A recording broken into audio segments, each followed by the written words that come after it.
Hey Exoticals, today I want to talk about why some unambiguous women are obsessed with Exoticals' dating lives. Have you ever seen those videos on YouTube where they're like, this is a preference to baby mama pipeline? Have you ever had a friend or an unambiguous family member who constantly asks you questions about your dating life? Have you ever had somebody assume that you're a hoe or that you must be talking to somebody, even if you're not? You could be decentered from men, you could be LGBT, you could be a virgin, but there's always somebody from the black community who assumes that you must be sleeping with men. Why are they so obsessed with exoticals? Why are they so obsessed with who we date? Well, number one, it's because we are the preferences. So they won't admit it, but deep down inside, a lot of them do feel like we are preferred by men, and that's why they secretly have this insecurity where they feel like their man is lusting after you. So, have you ever had an unambiguous friend or family member where she doesn't want you to hang out with her boyfriend? She doesn't introduce you to her boyfriend. She doesn't want you to come to the cookout because her man, Tito, is going to be there. Have you ever had somebody try to cock block you from talking to a man? Well, that's because they secretly view exoticals as their standard of beauty, and they feel like most men secretly lust after exoticals. And by the way, this goes along with one of my theories where I talk about how most people want to date us or create us. They're either dating an exotical or they're going to create one if they have children. Number two, reason why they're so obsessed with who exoticals date. Well, it's because of privilege stacking versus trauma stacking.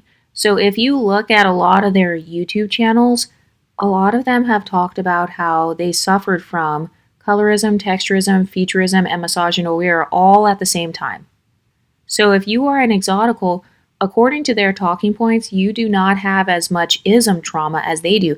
And I actually agree with that because have you noticed that a lot of exoticals are the main ones who wear their natural hair? If they have 4C hair, usually it's an exotical who's wearing 4C hair, and she's more confident with it versus an unambiguous woman on average. Why do we see that? Well, it's because a lot of exoticals, we don't go through the ism traumas as much.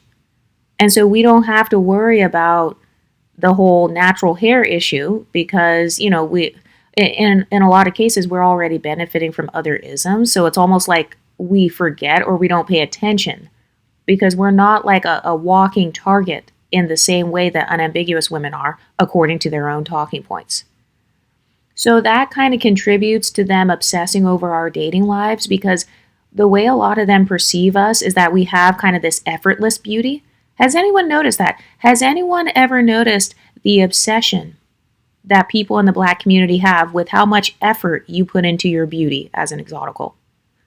They're obsessed on whether or not your hair is real, whether or not your eyes are real, whether or not your body is natural, whether or not you relaxed your hair. Why are they obsessed with that? Well, it's because they have this stereotype in their minds that us exoticals are more effortless than they are.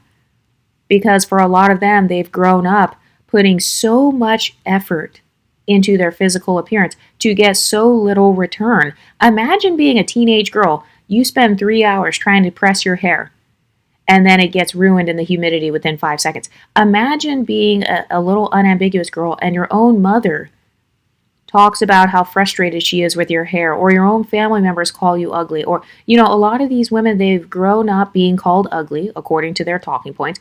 They've grown up experiencing a lot of rejection from men. And if you listen to their YouTube videos, they talk about how they never got asked to prom, nobody liked them in high school, no men wanted them. The men only talked to them like in a hidden setting, so nobody wanted to show them off. So they have this rejection trauma. So that's a part of why they're so fascinated with us, because our experience in a lot of cases is the exact opposite, where we have people where they do want to show us off. From the time we were babies, our own parents or family members fawn over our phenotypes. So I think that part of why they compare their dating lives to ours is because they're not used to being fawned over. They're not used to being quote unquote worshipped or celebrated. So much so to the point where they had to create an entire talking point called go where you're celebrated.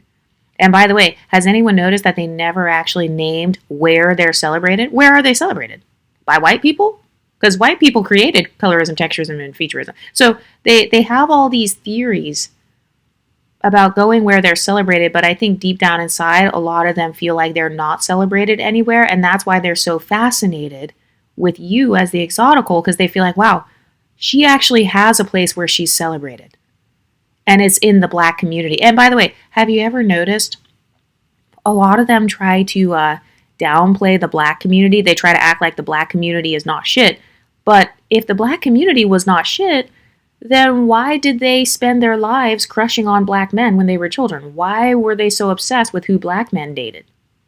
If the black community is such trash, then why do they talk so highly of their blackness and say their melanin is popping and they have black girl magic? So I think that's also a part of where the jealousy comes from, especially if you are a monoracial black exotical. So you're black monoracially, and maybe you happen to be born light-skinned. You happen to be born with like type 3 hair or something. So I think that's another huge jealousy trigger, because you get to claim blackness, you get to claim melanin, you still get to claim black girl magic, but you also get light skin privilege or hair texture privilege or something like that. So that's another trigger. I just feel like deep down inside, exoticals are the standard of beauty and the standard of dating. And we are their standard of social climbing. An example of this is, look at who they obsess over in terms of celebrities. Lori Harvey. She benefits from colorism, texturism, and featureism. Marjorie Harvey. Same thing. I think Marjorie Harvey is biracial. Meghan Markle is another example. Meghan Markle is mixed race. Sierra benefits from colorism. She's not a dark-skinned, unambiguous 4C, broad-featured woman. So if you look at all of their examples of dating goals, if you go and watch their channels about hypergamy and stuff like that, oh, speaking of hypergamy, what types of creators do they watch to even talk about hypergamy? It's always a light-skinned woman. It's always a mixed-race woman. They're standing content creators like Shira7, who is multiracial. So that's why I say the exoticals are their standard of dating. That's why they're so obsessed with our dating lives. That's why, in terms of Shira7's channel, she has said on her channel hundreds of times that she is not a relationship channel. But you have women who worship exoticals. It's because of her phenotype. They're worshiping her phenotype, her look, her aesthetic, the way that she can come on live and have all these random makeup, random hairstyles and still look pretty and everything. They are enamored with her ambiguity.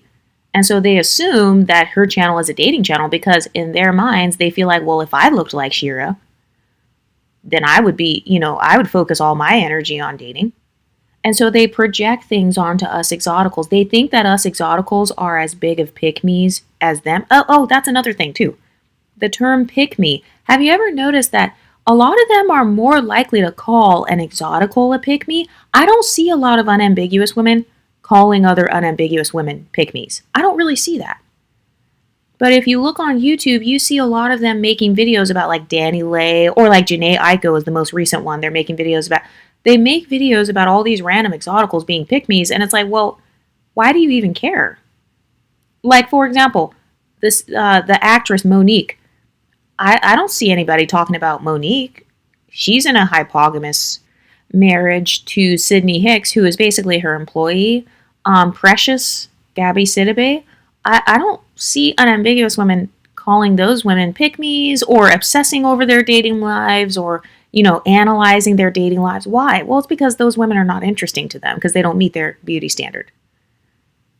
When it comes to the black community, they only make videos about women who meet their beauty standard. And let's talk about the men. Even the black men. Go to the red pill pages and look at the celebrities that you see these men talking about. Go to O'Shea Duke Jackson's channel. Go to Myron, the Fresh and Fit channel. Go to all of these red pill channels where they're talking about women being modern and, they're getting mad at how women do their dating. All of those channels mainly focus on exoticals. Who do they talk about on those red pill channels? They talk about Tia Mowry. She's biracial. They're talking about Stacey Dash.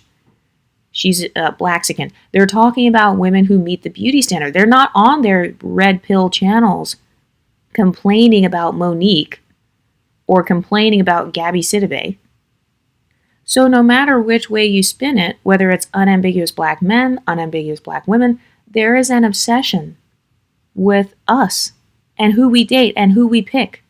And it's like, why do people care so much about who we pick, especially if we're average and mediocre anyway, and we look so ugly or whatever? And it's also like, okay, if we look so bad, why is it that more of us are being born every day? Why is it that the monoracial, unambiguous black community in America is declining, and they're not creating any new babies that are unambiguous? But you see lots of babies being born who are multiracial. Black and Indian babies are being born all the time. Black Hispanic babies are being born. I've also noticed that they have hierarchy thinking, because they'll make these videos and they'll be like, oh, look at this exotical, she became a baby mother.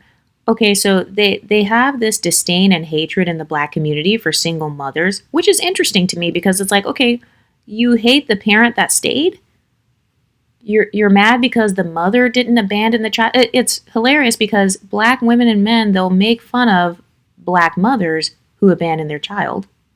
And then they'll say, oh, she's ghetto. She just leaves the baby with the grandma and she goes out to the club. So they make fun of women who abandon their children, but then they also make fun of women who stay and raise their children as single mothers, even after the father abandoned them. So they make fun of motherhood. They devalue motherhood in general.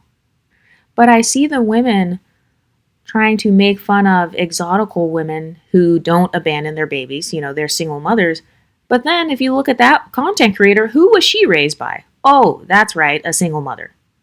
So it's like you have women who make entire channels talking about single mothers. Or sometimes what you'll see is black women who are married. So they're almost like these red pill adjacent women. So maybe they're married, and maybe them and their husband, they're raising their child. But then oftentimes you'll see that woman has a baby by another man. You know, so she was a single mother at one point, and she just happened to get married. So do you see the extreme hypocrisy?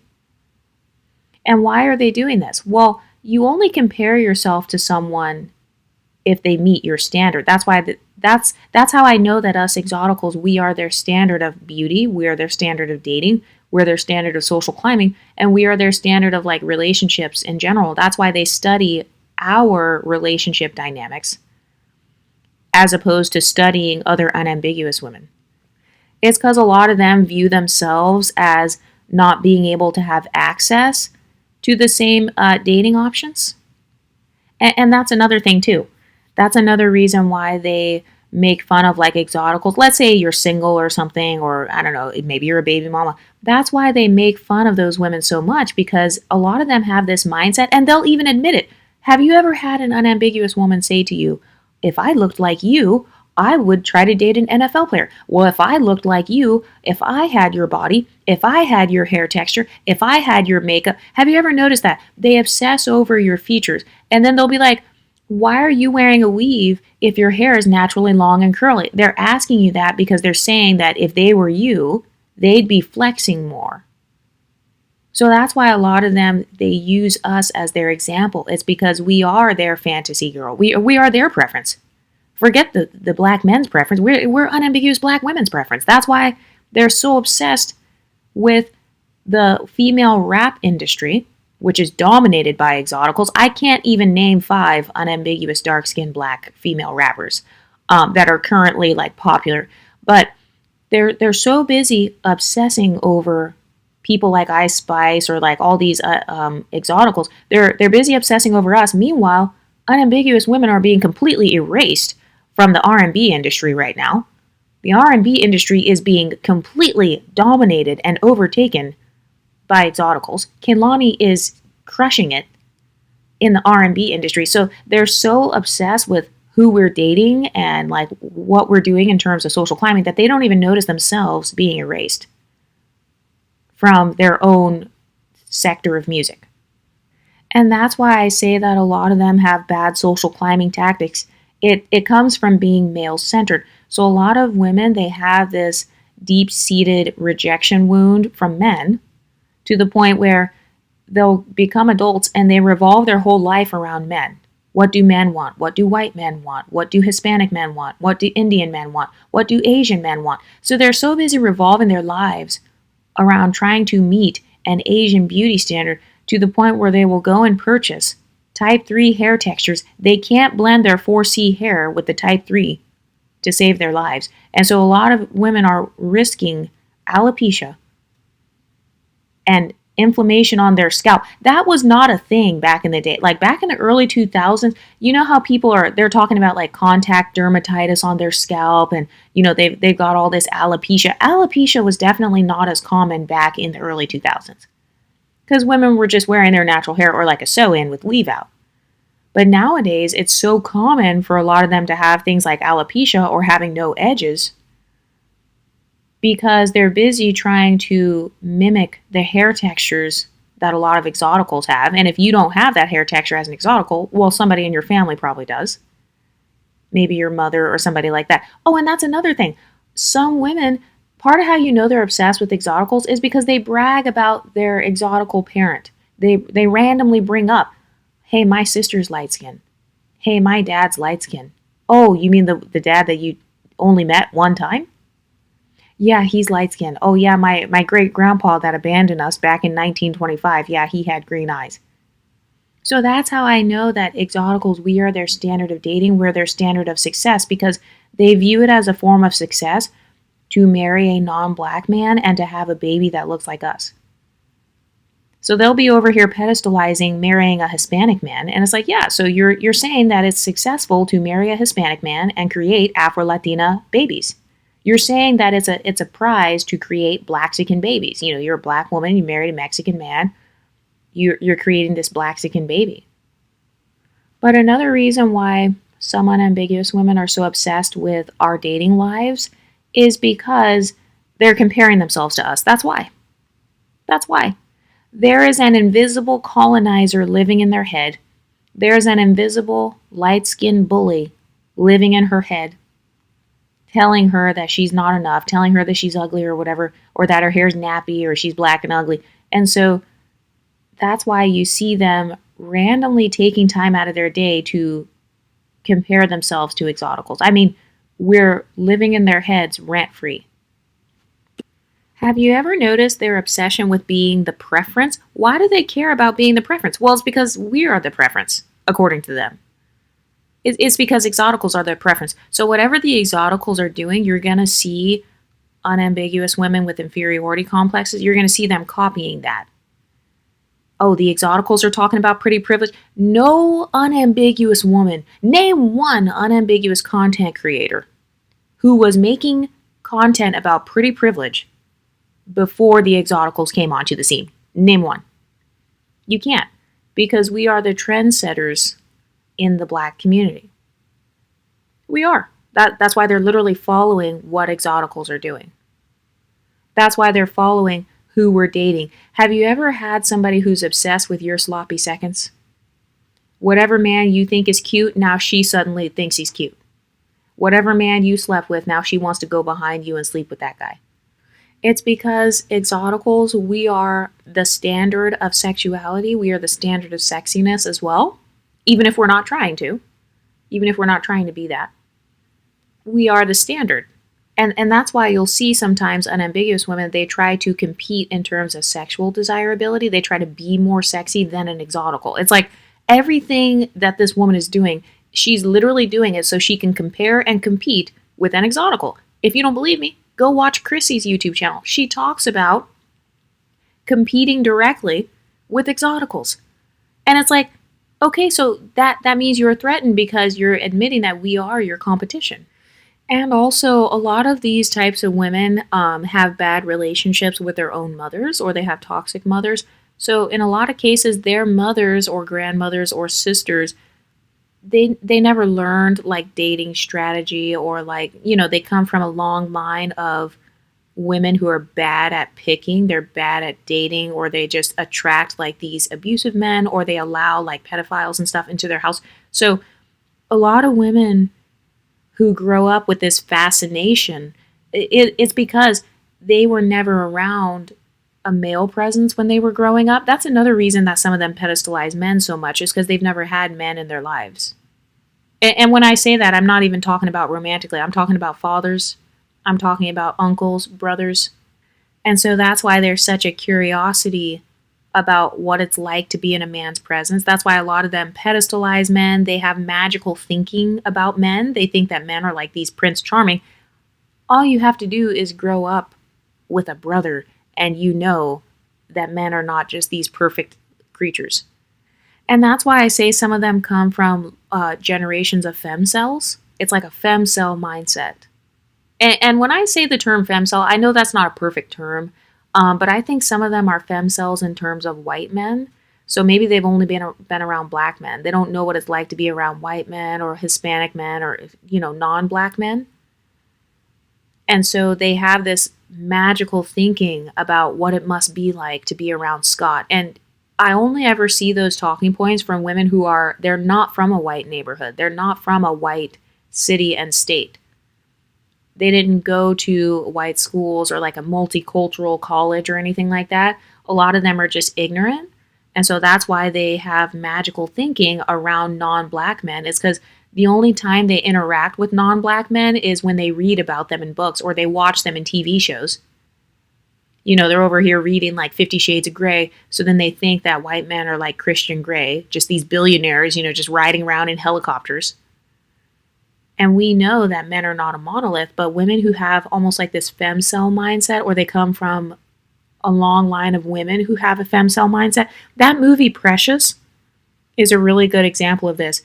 Precious, her mom had like this femcell mindset. Like you saw the clips of her mother waking up like masturbating or whatever, or like feeling very lonely. So some of these women, they come from a long line of very lonely women.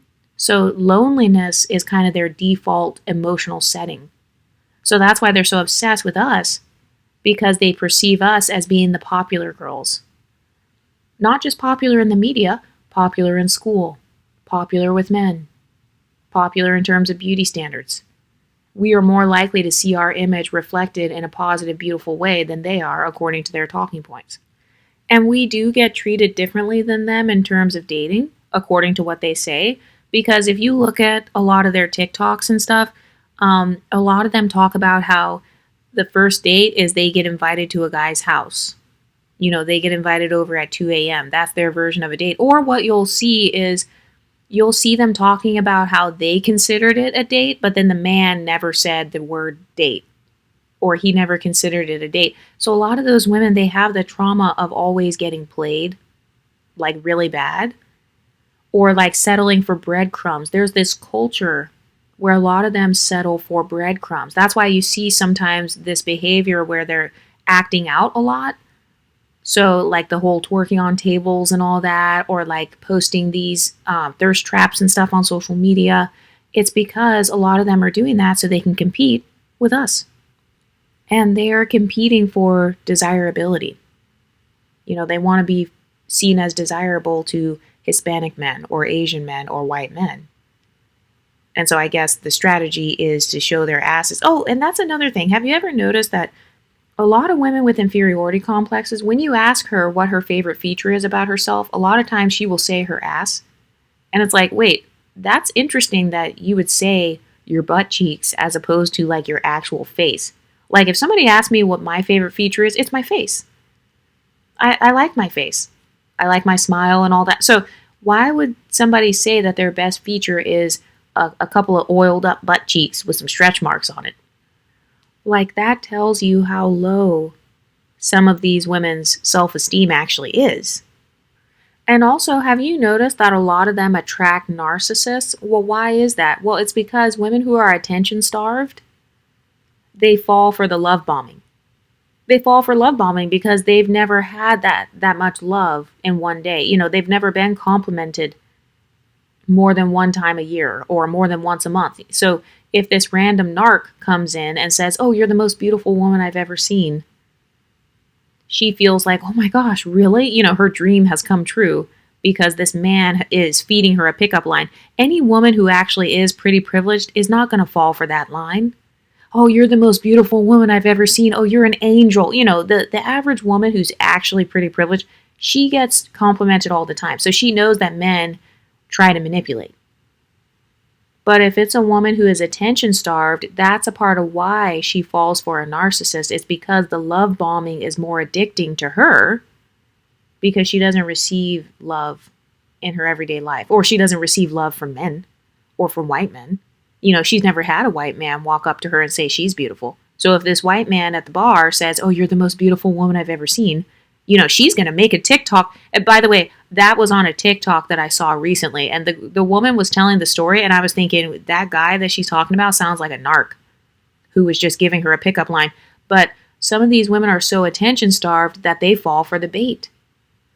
Some women are so obsessed with our dating lives that they will take our pictures, they will steal our pictures and become a catfish and create dating apps so they can like see how much attention we would get. If you don't believe me, go on Lipstick Alley right now. You will see women talking about how they have stolen pictures of their exotical friends and created dating apps just so they can compare themselves to them. And have you ever noticed a lot of unambiguous women, they'll come on to exotical channels and brag about how their boyfriend is light-skinned? Why do they do that? It's because they lust after our phenotype. And they're proud to be next to somebody of our phenotype. That's why they come online bragging about it. It's the same thing as somebody bragging about their light-skinned sibling or parent. It's the same thing.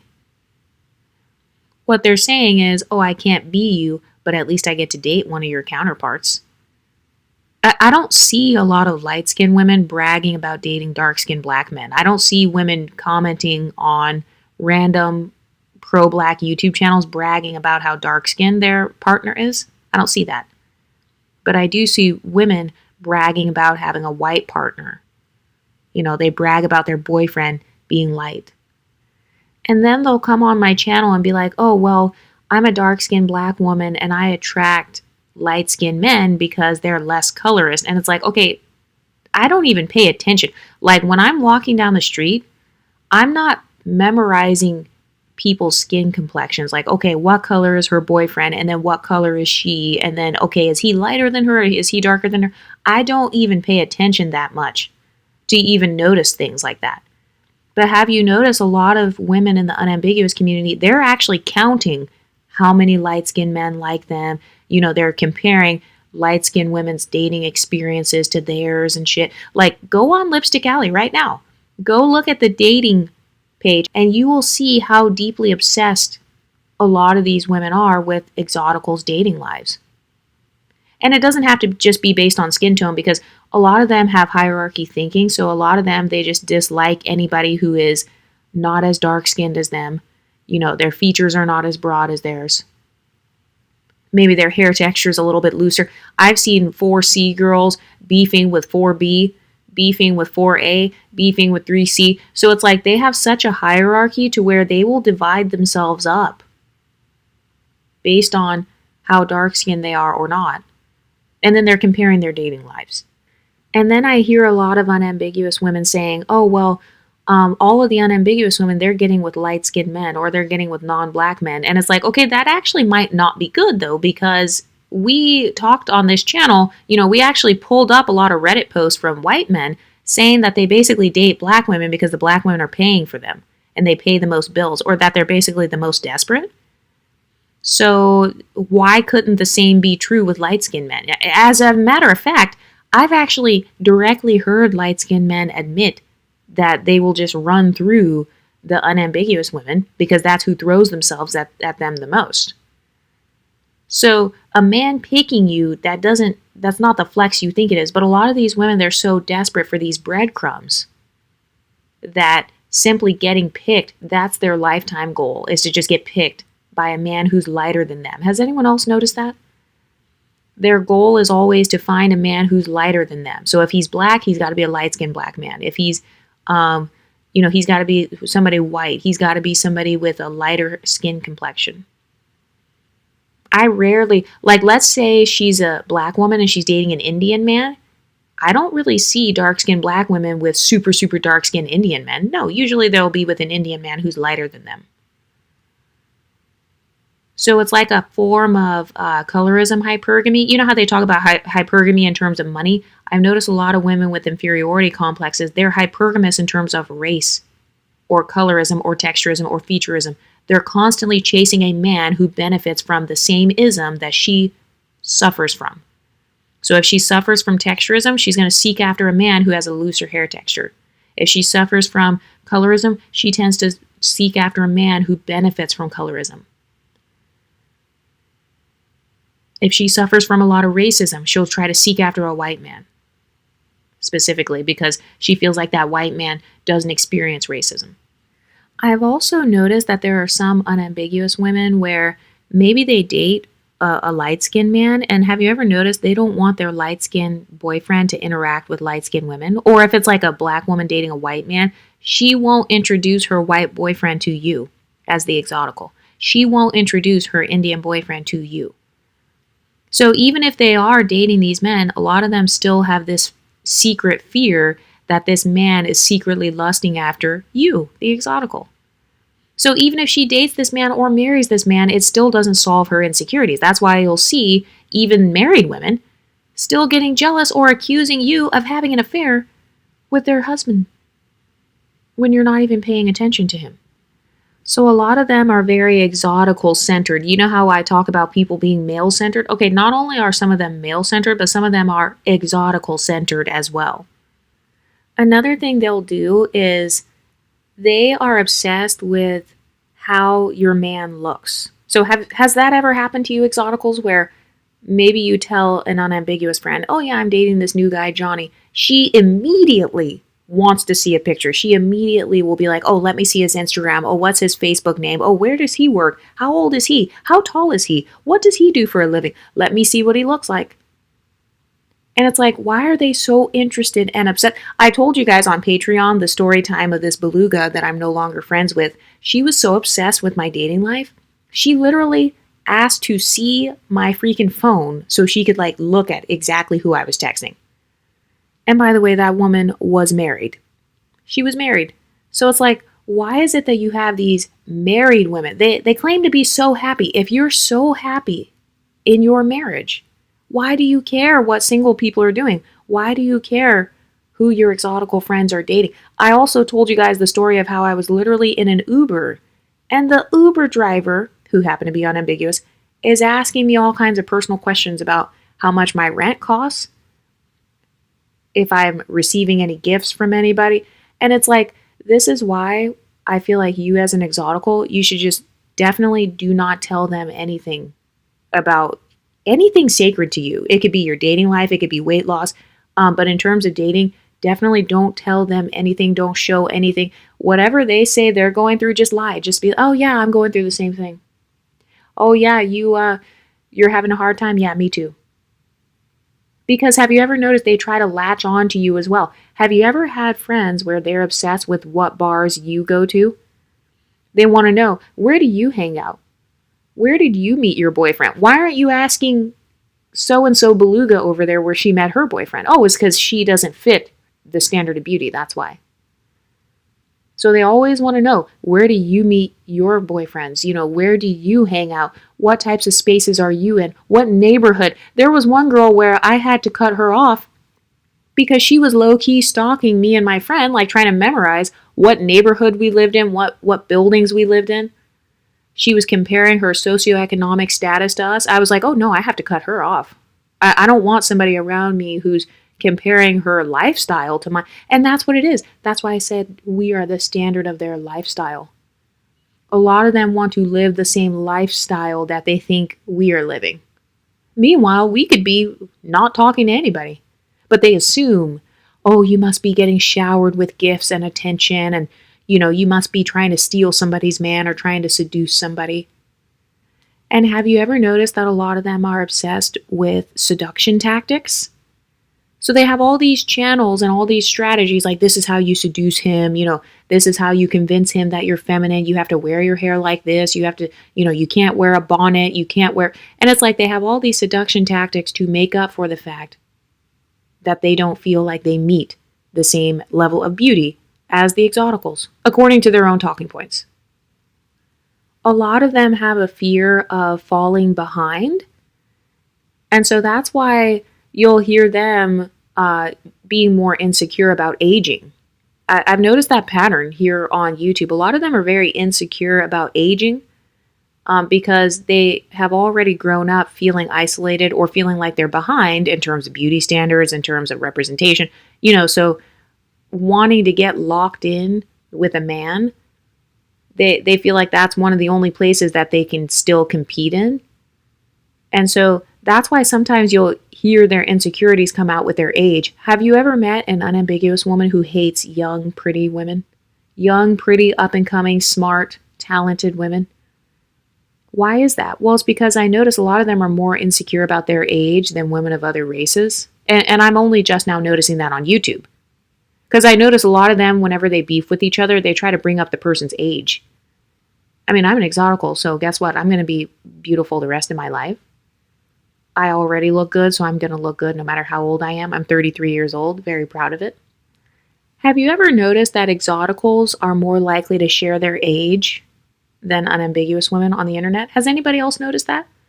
Because, even if you go to, Shira Seven's channel, she has shared her age several times. A lot of exoticals, we're not ashamed of our ages. We're not afraid of aging like how some unambiguous women are. And have you ever noticed that they'll say, oh, well, black don't crack, my melanin's popping. So then why are you scared to say your age? If you look so good and you're so poppin' and magical, why would you be ashamed of how old you are? And why would you try to shame other women for getting older? The women who are insecure about their age are the ones who never want to tell their age. But in terms of dating, though, I feel like a lot of them feel like they're falling behind, or they feel this sense of being left behind.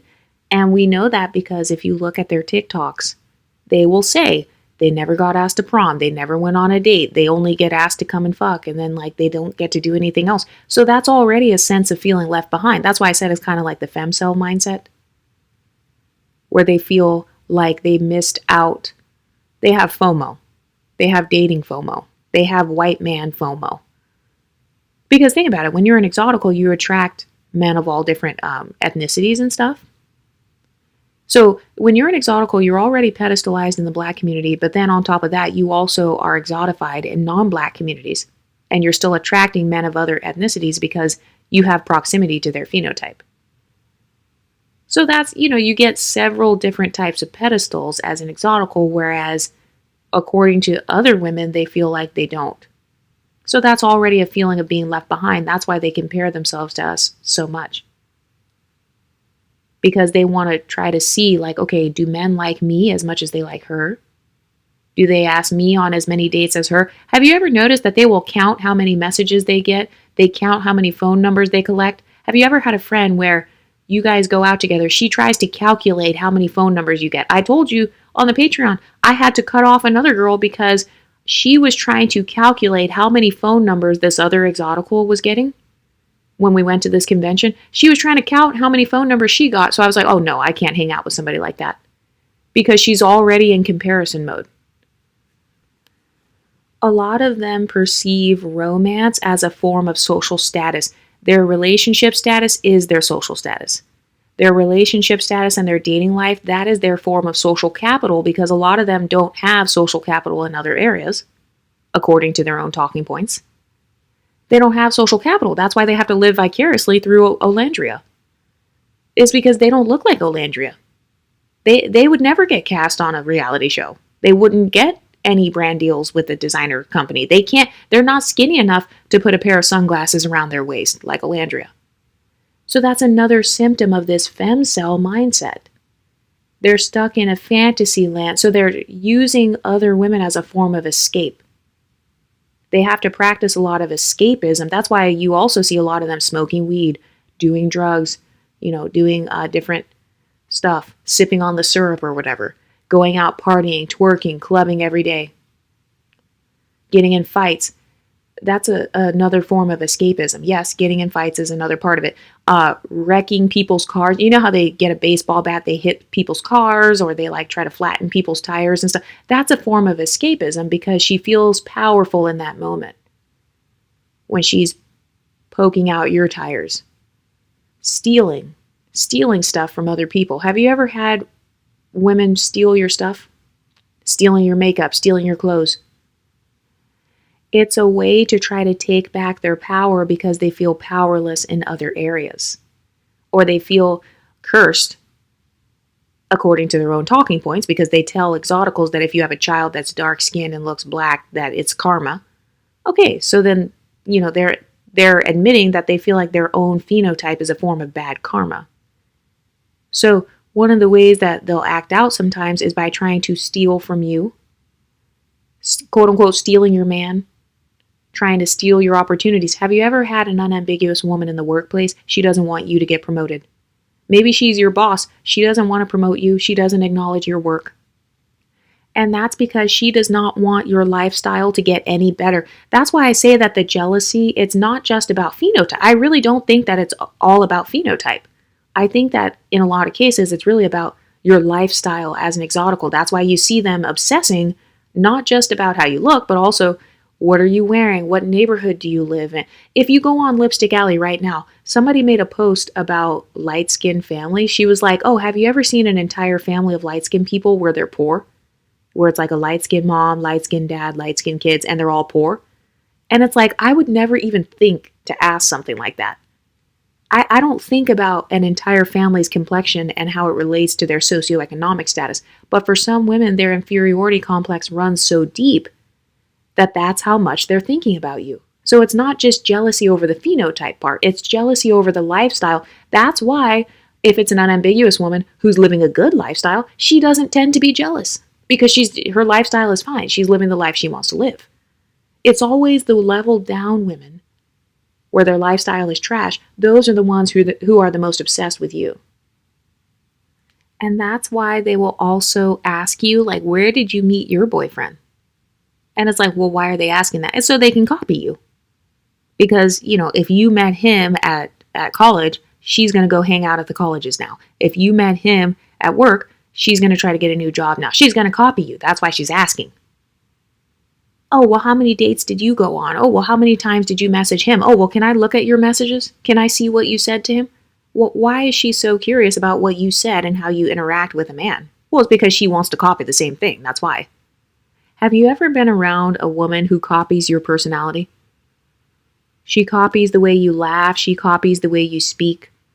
She copies the way that you carry yourself, your mannerisms, your hand gestures, your little funny quotes and all that. She starts copying it. Even your social media posts, your stories, the way that you do your selfies, she starts copying that. Why is there such an obsession with destiny swapping when it comes to women they have inferiority complexes? Why are they always trying to destiny swap? Well, it's because they feel like their destiny is messed up. They feel like their lives are fucked. So that's why they'd rather trade with you. And their way of trying to trade places with you is by just copying everything you do.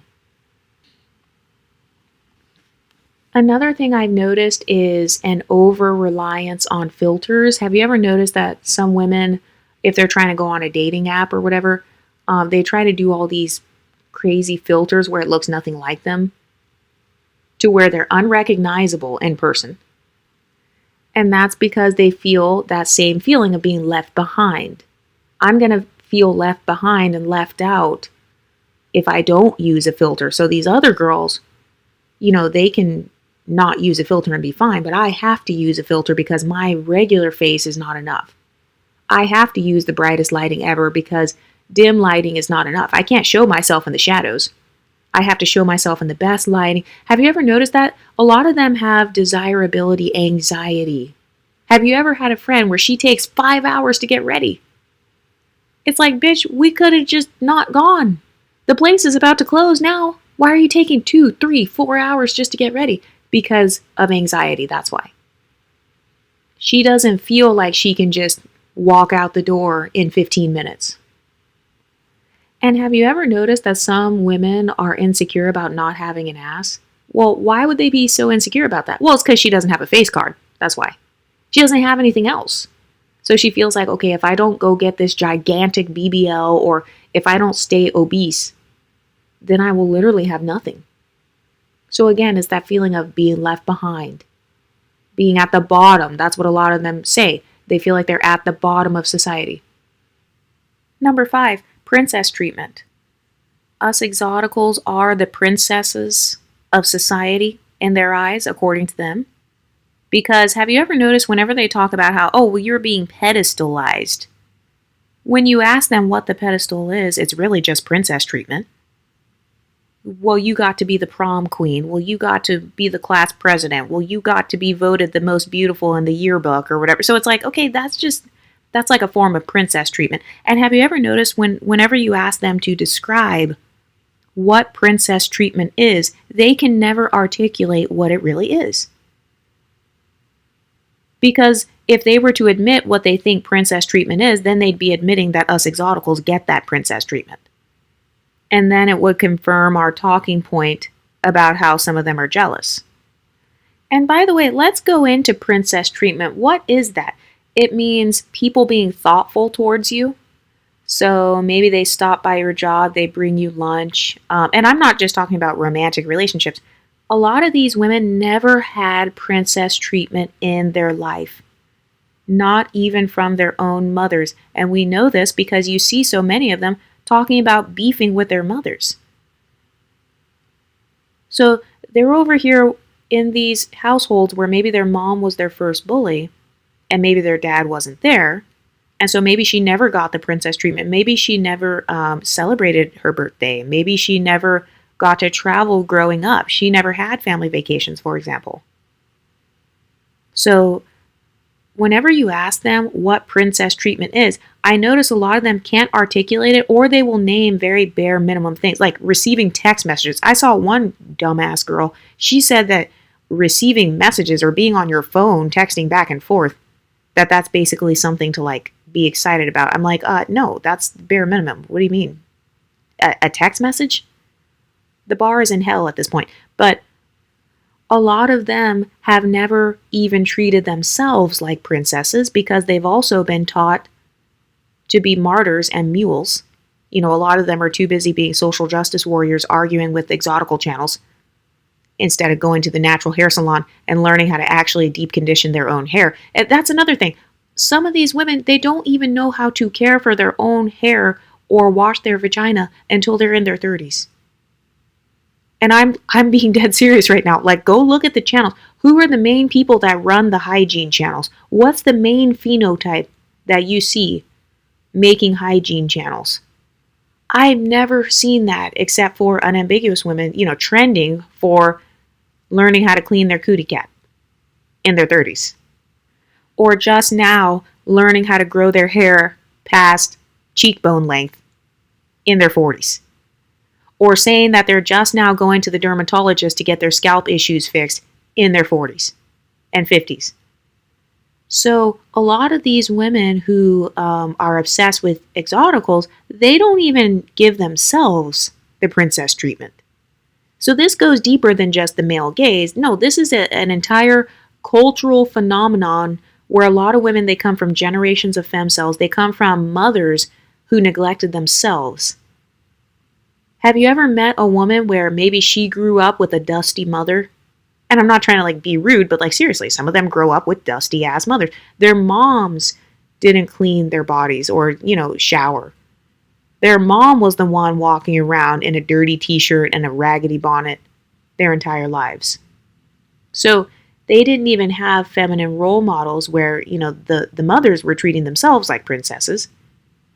And so a lot of these women, they don't even give themselves princess treatments. And so they're looking to a white man to come and be their savior and to come and basically show her what it means to have a princess treatment. And that's how I know that it's extremely male-centered, because it's like, why can't you just treat yourself like a princess? Instead of being jealous of me treating myself like a princess or getting a princess treatment, why can't you just learn how to do your own princess treatment? And the reason that a lot of them never manifest that princess treatment is because they don't give it to themselves. You know how they talk so much about vibration and frequency? Okay, well, the frequency thing, that's just what you see frequently. So if you treat yourself like a princess all the time, if you're surrounded by friends and family who treat themselves like princesses, the place that you live at looks like a princess would live there, then it's more likely for you to attract the princess treatment. But if you are trying to attract princess treatment when you're living like a peasant, you look like a peasant, your family looks like a peasant, where you live is like a peasant, you're living in the slums or whatever, it's going to be more difficult for you to manifest that. So that's why a lot of them are so enamored and obsessed with what us exoticals are doing, because they see a lot of us treating ourselves like princesses, because a lot of us did get more princess treatment when we were children. There are a lot of studies about how more attractive and more cute kids get extra attention in school. And when I say that phrase, being more cute as a kid, the reason I'm saying this is because YouTubers, unambiguous YouTubers, have said that we are considered to be cute in the black community or whatever. Okay, so then if you got treated as a pretty girl since you were a child, then yeah, it makes sense that it would be easier for you to be treated as a pretty girl in real life, because your standards would be higher. Have you ever noticed a lot of women with inferiority complexes? They have no standards. Just be white. Just be lighter than her. That's her standard. Just be lighter than her and respond to her text messages. That is her standard. And this is why, if I feel like a woman has an inferiority complex, I don't tell her shit. I'm not telling her anything about my lifestyle, not just dating stuff, but just in general. I'm not telling her my income, my lifestyle, any voluntary information. I'm not telling her where I'm going on vacation, or like posting, flexing everything on the internet, unless I blocked her. And when it comes to the baby mama thing, like the baby mama pipeline, there are levels to baby mamas. Okay, the average woman making a baby mama pipeline video, she still will never have the access to the wealth or fame or popularity as the woman that she's talking about in the video. So I try to always remember that. Who are the creators of these videos? It's women who, they've never been hit on by an NFL person. They've never dated a rapper or whatever. You know, they couldn't be a single mother and still be rich. That's not an option for them, according to their own talking points. And if it was an option, then they'd be doing it. But what do you ladies think? Let me know in the comment section, and I'll talk to you next time. Stay pretty, ladies.